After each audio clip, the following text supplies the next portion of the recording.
অতুল প্রসাদ সেনের জীবন চরিত্রের আজ দ্বিতীয় পর্ব। বিয়ে হলো, কিন্তু দেশে ফেরা। কিছুদিন চেষ্টা করেছিলেন বিলেতে যদি থাকা যায়। রোজগার বড়ই চিন্তার বিষয়। সংসারের দায় দায়িত্ব তো আছে। দম্পতির ঘরে জন্ম নেয় 2 পুত্র, দিলীপ কুমার ও নীলিপ কুমার। সংসার চালানোর তাগিদ আরও বেড়ে গেল। এর মধ্যে মাত্র 7 মাস বয়সে জ্বরে নীলিপ কুমারের মৃত্যু। সহ্যের অতীত যন্ত্রণা। কাজ মিলছে না। বাধ্য হয়ে হেমকুসুম দেবী নিজের গয়না পর্যন্ত বিক্রি করলেন। শেষমেশ কলকাতায় ফিরলেন তারা। কিন্তু সেখানে নতুন করে প্র্যাকটিস দাঁড় করানো মুখের কথা নয়। পরিজন বন্ধুরা কেউ মুখ ফিরিয়ে আছেন, কেউ নিষ্পৃহ। এই পরিবেশে টিকে থাকাই কঠিন। তখনই ব্যারিস্টার বন্ধু মমতাজ হোসেন পরামর্শ দিলেন লখনৌ যাওয়া উচিত। নবাবী ঐতিহ্যের সেই উত্তর প্রদেশের শহর, ঠুমরি টপ্পা শায়েরিতে ভরা লখনৌ, যেখানে বহু বাঙালির বাস। গোমতীর তীর জুড়ে শিক্ষা, সাহিত্য, সংস্কৃতির আলো।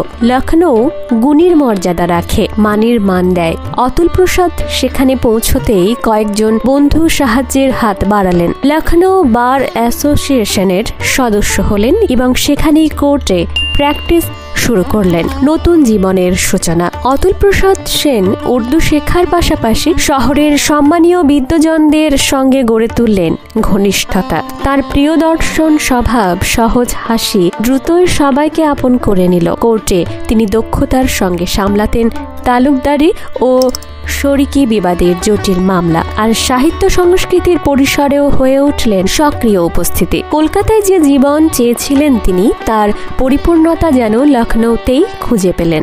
কাজেরও অন্ত ছিল না। হরিজন সমাজের কল্যাণে কাজ হোক কিংবা কাশীতে বিধবা আশ্রম প্রতিষ্ঠার উদ্যোগ, সবেতে সামনে থাকতেন অতুল প্রসাদ সেন। গোমতীর বন্যায় দুর্গতদের জন্য পথে পথে ঘুরে গান গেয়ে অর্থ সংগ্রহ করতেন। তার ডাকে মানুষ এগিয়ে আসত।